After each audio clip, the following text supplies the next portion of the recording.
সহিংসতায় আহতদের দুঃখ গাথা শুনলেন প্রধানমন্ত্রী, সুচিকিৎসার আশ্বাস। ধ্বংসযজ্ঞে জড়িতদের খুঁজে বের করতে চান সবার সহায়তা। লন্ডন থেকে নির্দেশ যায় যেখানে যেখানে বাঙালি আছে সেখানে সেখানে আন্দোলন করতে হবে। তাহলে যেটা করা মানে কি আমাদের দেশের ভাবমূর্তি শুধু নষ্ট না, যারা কোনো কাজ করে খাচ্ছে তাদের রুজি রোজগারও তো নষ্ট হয়ে যাবে। যারা এসবের সাথে জড়িত সারা বাংলাদেশের আনাচে গানাচে যে যেখানে আছে তাদের খুঁজে বাইর করুন এবং তাদের শাস্তির ব্যবস্থা করার জন্য সহযোগিতা করুন। আমি দেশবাসীর কাছে সেই আহ্বান জানাই। প্রতিটি হত্যার বিচার বিভাগীয় তদন্ত ও বিচার হবে বললেন কাদের। নিজেদের কর্মকাণ্ড ঢাকতে গ্রেপ্তার অভিযান, অভিযোগ ফখরুলের। এবং কারফিউ শিথিলের সুযোগে ফিরছে কর্মচাঞ্চল্য। পুলিশ হত্যার অভিযোগে ছাত্রদল নেতাসহ গ্রেপ্তার 6, চিরুনি অভিযান অব্যাহত।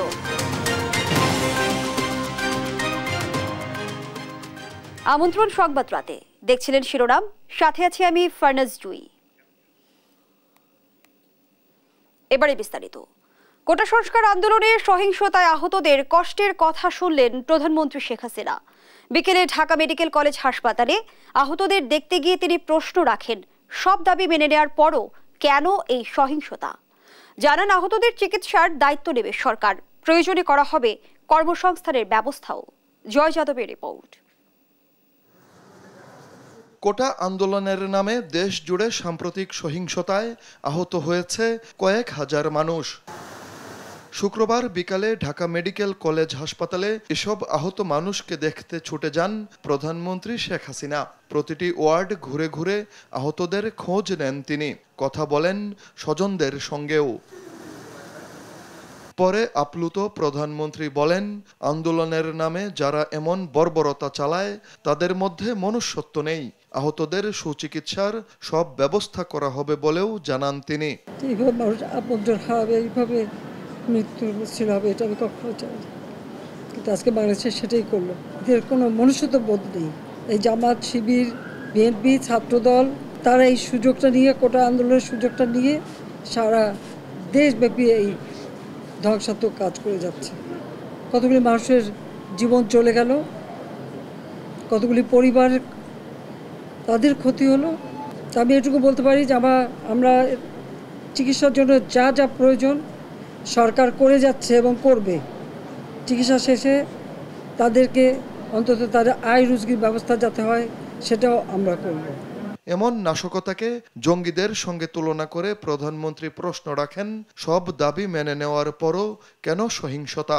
দেশের মানুষ এবং আন্তর্জাতিক ক্ষেত্রে সবাইকে আহ্বান করব যে এই যে বর্বরতা, এই যে সন্ত্রাস, জঙ্গি এবং মানুষের হত্যা, এটা তো সম্পূর্ণ জঙ্গি কাজ।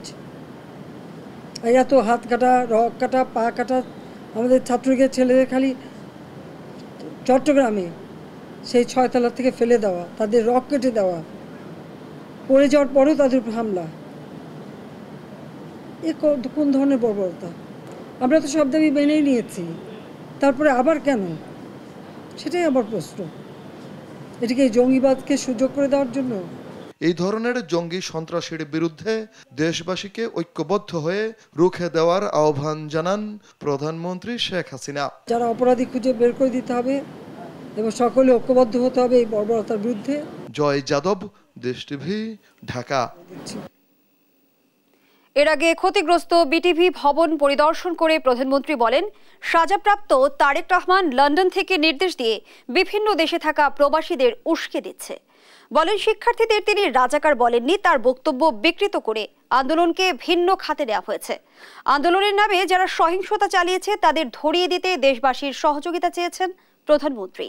জয় যাদবের আরেকটি রিপোর্ট। কোটা আন্দোলনের নামে গেল সপ্তাহে দেশ জুড়ে তাণ্ডব চালায় দুষ্কৃতিকারীরা। নজিরবিহীন আক্রমণে ধ্বংস করা হয় বিভিন্ন সরকারি প্রতিষ্ঠান ও কেপিআই স্থাপনাগুলো। জ্বালিয়ে দেওয়া হয় রাষ্ট্রীয় প্রচার মাধ্যম বাংলাদেশ টেলিভিশন। আগুনের লেলিহান শিখায় পুড়ে ছাই হয় বিটিভির পাওয়ার স্টেশন, স্টুডিও, গুরুত্বপূর্ণ নথি। পুড়িয়ে দেওয়া হয় বিটিভি মিউজিয়ামে থাকা বিরল সব যন্ত্রপাতি। সহিংসতার সেই চিত্র সরেজমিন দেখতে শুক্রবার সকালে রামপুরার বিটিভি ভবনে যান প্রধানমন্ত্রী শেখ হাসিনা। মূল ভবনের বিভিন্ন ফ্লোর ঘুরে দেখেন ধ্বংসলীলার তাণ্ডব। কথা বলেন বিটিভির কর্মকর্তাদের সঙ্গে।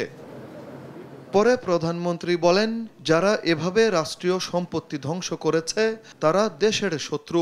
এবারে পড়ানোর চরিত্রটা কিন্তু একটু আলাদা। এবারে তারা গান পাউডার ব্যবহার করেছে এবং নিমিষে সব পুরো একবারে ছাই। আজকে যারা এই টেলিভিশন সেন্টারটাকে এইভাবে পোড়ালো, সব কিছু ঘুরে ভিতরের একটা কিছু নেই যে রক্ষা পায়, তাহলে এরা কারা যে একটা দেশকে সম্পূর্ণভাবে ধ্বংস করার চিন্তা নিয়েই যেন তাদের এই আক্রমণ। আন্দোলনের সময় মেধা আর কোটা নিয়ে তার বক্তব্য বিকৃত করা হয়েছে বলেন শেখ হাসিনা। আমার একটা কথা নিয়ে তারা কিছু কতদিন প্রতিবাদ করলো। কি কথা বলেছিলাম আমি? আমার কথাটাকে বিকৃত করা হয়েছিল। বিকেল 4টায় আমি প্রেস কনফারেন্স করি, কয়েক ঘন্টা চলে যায়, হঠাৎ রাত্রেবেলা বোধহয় 11টা 11:30টার দিকে দেখলাম অনেক ছেলে মেয়ে বের হয়ে আসছে, মেয়েরা হল থেকে বের হয়ে আসছে। তাদের স্লোগানটা কি? যে তারা রাজাকার, তুমি কে আমি কে, রাজাকার রাজাকার, তোমার বাবা আমার বাবা, রাজাকার রাজাকার। তার মানে তারা নিজেদেরকেই রাজাকার হিসেবে পরিচয় দিল। আমি তো তাদের রাজাকার বলিনি। সরকার প্রধান বলেন, ছাত্রদের দাবি মানার পরও প্রবাসীদের লন্ডন থেকে উস্কে দিচ্ছে এক সাজাপ্রাপ্ত আসামি। লন্ডন থেকে নির্দেশ যায় যেখানে যেখানে বাঙালি আছে সেখানে সেখানে আন্দোলন করতে হবে। আর এই আন্দোলন করতে যে তাদের অবস্থাটা কি? ইউএইতে তারা মিছিল করতে গেছে, 57 জনকে গ্রেপ্তার করেছে। হ্যাঁ, আমাকে গালি দিচ্ছে, দেশের বিরুদ্ধে তারা স্লোগান মিছিল। ওই দেশে আইন আছে, কেউ মিছিল করতে পারে না, কিন্তু তাদেরকে উস্কে দেওয়া হয়েছিল লন্ডন থেকেই যে মিছিল করতে হবে। তারা মিছিল করতে যে শুধু নিজেদের চাকরি বাকরি রুজি রোজগার পথ যে হারালো তা না, আজকে যে বাঙালিরা ওখানে কাজ করে খায় তাদের মুখটা কোথায় থাকে? যারা ধ্বংসযজ্ঞ চালিয়েছে তাদের ধরতে দেশবাসীর সহযোগিতা চান প্রধানমন্ত্রী। যারা এসবের সাথে জড়িত সারা বাংলাদেশের আনাচে গানাচে যে যেখানে আছে তাদের খুঁজে বের করুন, তাদের খুঁজে বের করুন এবং তাদের শাস্তির ব্যবস্থা করার জন্য সহযোগিতা করুন। আমি দেশবাসীর কাছে সেই আহ্বান জানাই। শেখ হাসিনা বলেন, সকল অর্জনকে ধ্বংস করে আন্তর্জাতিক অঙ্গনে দেশের সম্মান নষ্ট করাই জামাত বিএনপির উদ্দেশ্য। তাদের অপপ্রচারে বিভ্রান্ত না হওয়ার আহ্বান জানান প্রধানমন্ত্রী। মিথ্যা অপপ্রচার চালিয়ে কাউকে যেন বিভ্রান্ত করতে না পারি। আসল সত্যটা জানুন। জয় যাদব, দেশ টিভি, ঢাকা। কোটা সংস্কার আন্দোলনের সহিংসতায় প্রতিটি হত্যাকাণ্ডের বিচার বিভাগীয় তদন্ত ও বিচার হবে, জানিয়েছেন আওয়ামী লীগের সাধারণ সম্পাদক ও সেতুমন্ত্রী ওবায়দুল কাদের। বলেন, যারা সহিংসতা করেছে তাদের বিরুদ্ধে আইনি ব্যবস্থা নেওয়া হবে। আন্দোলনের নামে শিক্ষার্থীদের হত্যা করে সরকারের উপর দায় চাপানো হয়েছে বলে দাবি করেন তিনি। বিস্তারিত নূপুর মাহমুদের রিপোর্টে। শুক্রবার ধানমন্ডিতে আওয়ামী লীগের সভাপতির রাজনৈতিক কার্যালয়ে সংবাদ সম্মেলনে দলের সাধারণ সম্পাদক বলেন, শিক্ষার্থীদের সকল দাবি মেনে নিয়ে প্রজ্ঞাপন জারি করা হয়েছে। আন্দোলনের নামে শিক্ষার্থীদের হত্যা করে সরকারের উপর দায় চাপানো হচ্ছে বলেও দাবি করেন ওবায়দুল কাদের। শিক্ষার্থীদের আন্দোলনে ছাত্রদল, শিবির, উগ্র জঙ্গি গোষ্ঠী, তাদের সুইসাইড স্কোয়াড অনুপ্রবেশ করে ঢাকা সহ সারা দেশে ৭১-এ পাকিস্তানি কায়দায় তাণ্ডব চালিয়েছে। আন্দোলনের নামে শিক্ষার্থীদের হত্যা করে সরকারের উপর দায় চাপাতে হয়েছে। জানান, নিজ দলের কয়েক হাজার নেতাকর্মী ও আইন শৃঙ্খলা রক্ষাকারী বাহিনীর উপর ন্যাক্কারজনক হামলা হয়েছে। বলেন, কোটা সংস্কার আন্দোলনে সহিংসতায় প্রতিটি হত্যার বিচার বিভাগীয় তদন্ত ও বিচার হবে।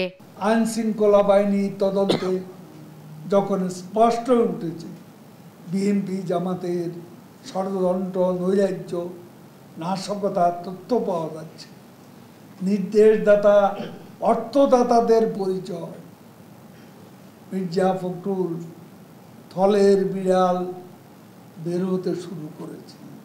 আওয়ামী লীগের সাধারণ সম্পাদক বলেন, ৭১, ৭৫ আর ২০২৪ সালের খুনিরা একই সূত্রে গাঁথা। বিভিন্ন জায়গায় আজকে আমরা যে খবর, ঠিক ৭১-এর কায়দা। নূপুর মাহমুদ, দেশ টিভি, ঢাকা। পররাষ্ট্রমন্ত্রী ডক্টর হাসান মাহমুদ বলেছেন, আদালতের রায়ের মাধ্যমে কোটা ইস্যুর সুরাহা হওয়ার পরও এখন প্রশ্ন দেখা দিয়েছে কারা এই আন্দোলনকে সহিংসতার দিকে নিয়ে গেছে। দাবি করেন, লন্ডন থেকে তারেক রহমানের নির্দেশে ঢাকায় নিযুক্ত বিভিন্ন রাষ্ট্রদূতের ফেসবুক পেজ হ্যাক করা হয়েছে।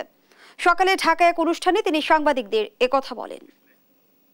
আমি রাষ্ট্রদূতদের নিয়ে এই ধ্বংসযজ্ঞ দেখানোর জন্য তাদের নিয়ে গিয়েছিলাম।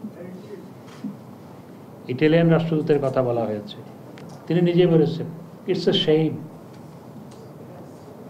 তার আইডি হ্যাক করে বিভিন্ন রাষ্ট্রদূতের আইডি হ্যাক করে, বিদেশিদের আইডি হ্যাক করে সেখান থেকে উল্টাপাল্টা পোস্ট দেওয়া হয়েছে।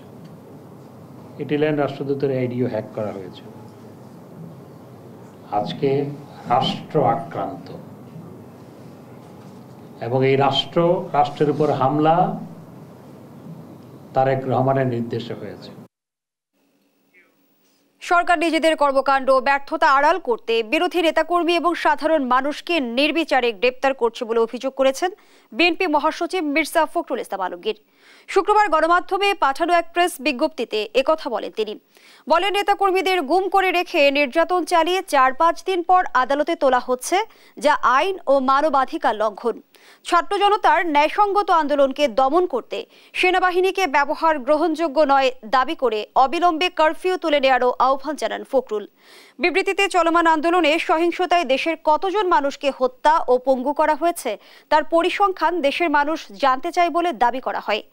রাষ্ট্রের টাকায় কেনা হেলিকপ্টার দিয়ে মানুষ হত্যার জবাব একদিন জনগণ কড়াই গণ্ডায় আদায় করে নেবে বলেও দাবি করেন মির্জা ফখরুল।